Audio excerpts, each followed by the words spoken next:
Untuk membuat isian kacang hijau, saya sudah siapkan kacang hijau kupas dan sudah direndam selama 6 jam. Teksturnya ini sudah renyah seperti kecambah ya. Setelah dicuci bersih lalu tiriskan, saya mau kukus bersama labu kuning. Labu kuning ini akan saya gunakan nanti sebagai campuran adonan kulit kueku. Selain labu kuning, kalian bisa menggantinya dengan ubi ataupun kentang.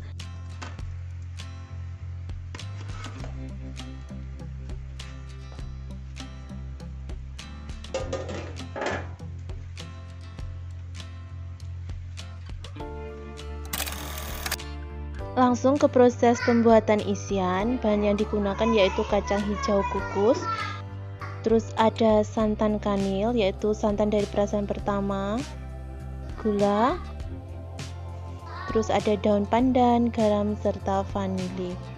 Selanjutnya saya akan merebus santan.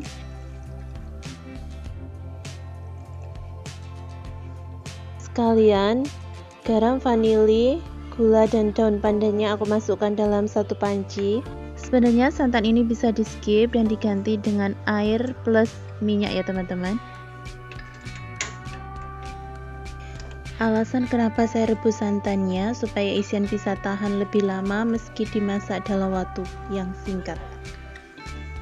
Setelah santan mendidih, angkat dan tunggu suhunya agak turun sebelum di blend bersama kacang hijau.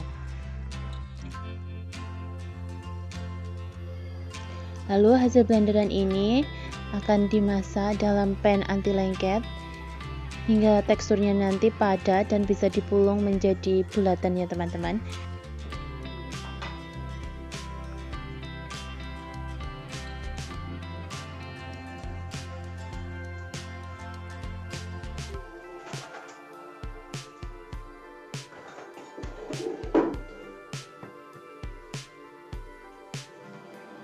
Aku tambahkan lagi daun pandan agar aroma pandannya tambah tajam, biar mantul ya isiannya. Nah, saya rasa isiannya sudah cukup padat, sudah bisa dipulung. Lalu matikan api.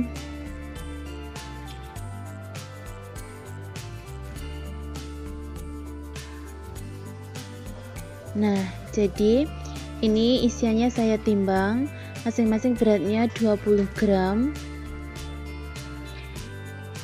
Kalau nggak ditimbang bisa dikira-kira saja sekitar setengah sendok makan munjung.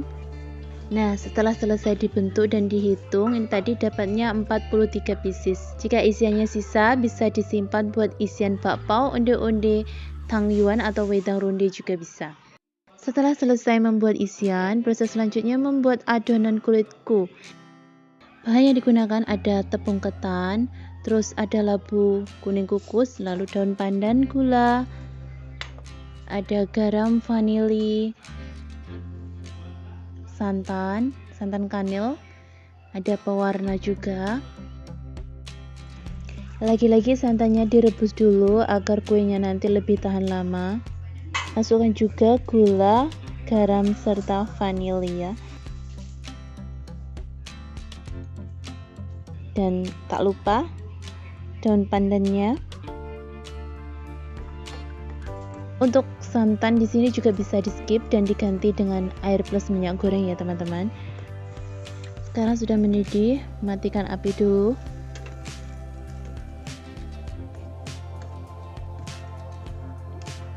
Biar suhunya turun lebih cepat, saya masukkan labu kuningnya. Selanjutnya aku blend.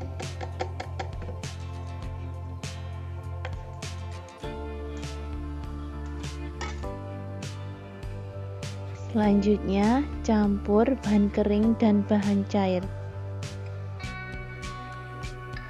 Tuang bahan cair secara bertahap, lalu uleni.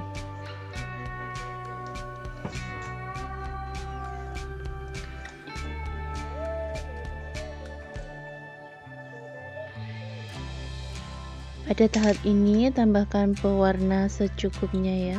Aku menggunakan setetes pewarna merah.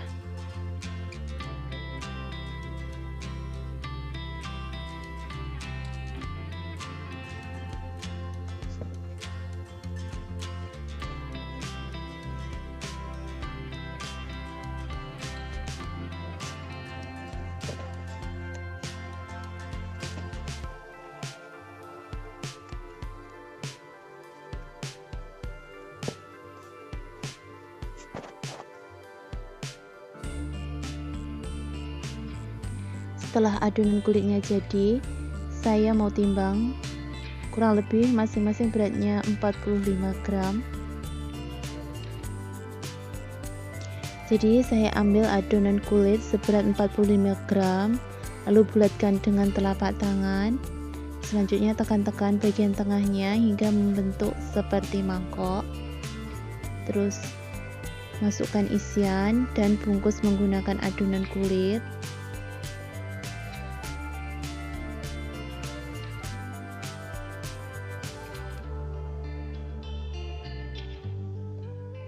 Lalu bulatkan kembali dengan telapak tangan sebelum akhirnya dicetak. Saya menggunakan cetakan berbentuk tempurung kura-kura yang sudah diolesi minyak biar tidak lengket ya.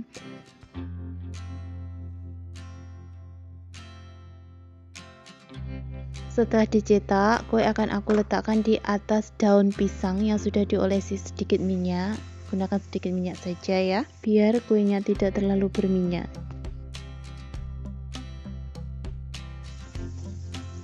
Jadi dengan total berat 65 gram ini, yaitu kulitnya tadi 45 gram, isiannya tadi 20 gram, hanya mengisi bagian dalam cetakan saja ya. Kalau ingin cetakannya terisi semua, membutuhkan adonan yang lebih banyak. Menurutku dengan berat segini ini ukurannya sudah pas, tidak terlalu besar dan tidak terlalu kecil. Tadi cetakannya aku olesi minyak dan hasilnya bagus meski agak susah buat ngeluarinya. Sekarang aku pakai tepung ketan tipis-tipis dan terbukti lebih mudah. Nah, mudah kan? Tapi jika pakai tepung itu bisa membuat hasilnya itu tidak begitu bagus.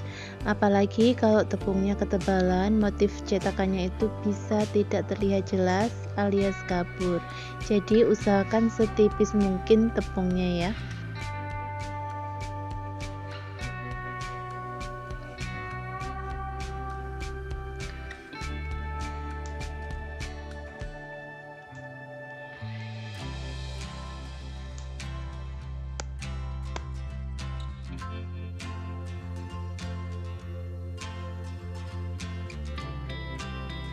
Khusus untuk yang cetakannya ditaburi tepung, setelah selesai mencetak, olesi kue dengan minyak tipis-tipis saja agar permukaannya tidak kering dan glowing.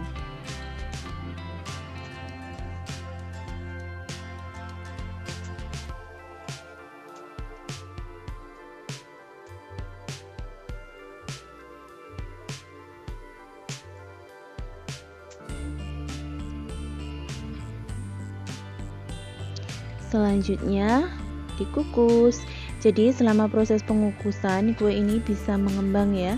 Jadi biar tidak melebar yang bisa mempengaruhi bentuk kue, kuenya bisa berubah menjadi tidak cantik ya. Buka tutup panci setiap 5 menit dan kukus selama 15 sampai 20 menit. Nah, ini kuenya sudah matang setelah aku kukus sekitar 18 menit ini tadi ya. Ini hasilnya setelah dingin, cantik banget kan. Sekarang aku mau ngerapiin bagian alasnya. Jadi dari bahan kulit yang aku gunakan tadi dapatnya 22 pieces kueku. Kue ini bener-bener favorit aku banget karena rasanya yang enak dan teksturnya yang molor, bener-bener luar biasa. Bentuknya yang cantik dan rasanya yang enak. Saya rasa banyak yang menyukai kue ini.